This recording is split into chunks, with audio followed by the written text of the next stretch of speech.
ఈ బాలవర్ధన్ రాజు గారు వచ్చి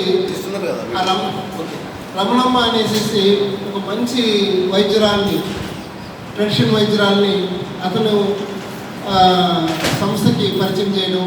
అంటే ఎన్జిఓస్ వాళ్ళు కూడా వాళ్ళ పేరు పెట్టుకుని రిజిస్ట్రేషన్ చేసుకోవచ్చు, కానీ ఆ సంస్థలో ఎన్జిఓస్గా వాళ్ళ పేరు వాళ్ళు పెట్టుకోలేదు. స్వచ్ఛందంగా వాళ్ళకి తెలిసిన, వాళ్ళకి పరిచయం ఉన్నటువంటి మంచి ఆణిముత్యాలైనటువంటి పారంపర్య వైద్యులు తీసుకొని వచ్చి ఈ అసోసియేషన్లో ఫౌండర్ మెంబర్స్గా వాళ్ళు జాయిన్ చేశారు.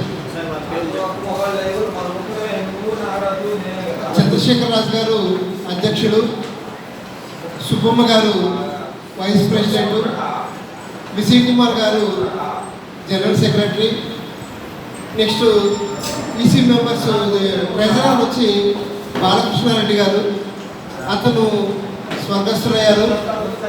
అతను బాలకృష్ణారెడ్డి గారు చనిపోయాక అదే పరిగణ వ్యక్తి బాలకృష్ణ ట్రెజరర్ అయ్యారు. నెక్స్ట్ మన హనుమానులు గారు, సంపూర్ణమ్మ గారు,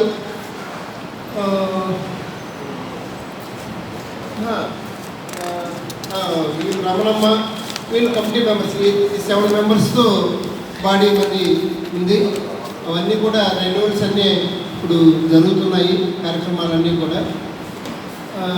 ఈరోజు చాలా గ్రాండ్గా జరగాల్సినటువంటి కార్యక్రమం, కానీ కొన్ని అనివార్య కారణాల వల్ల పెద్ద ఎత్తున మనం చేసుకోలేకపోయినా, ఏదైతే పారంపర్య వైద్య మహాసంఘం యొక్క ఆకాంక్ష ఏదైతే ఉందో, నిరంతరం మన వైద్యుల్ని అప్డేట్ చేసుకుంటూ పోవాలా అనేటువంటి శిక్షణా కార్యక్రమాలు అయితే అలాగే నిన్న ఈరోజు కూడా జరపాలనేసి ఒక చిన్న నిర్ణయంతో ఈ కార్యక్రమాలని చేస్తున్నాము. అట్లాగే వేదికపైకి శ్రీ సత్యనారాయణ గారు రావాల్సిందిగా. సార్, మీకు కొంతమందిని మేము వాస్తవంగా ఈరోజు గౌరవించుకోవాలి, ఎందుకంటే సంస్థ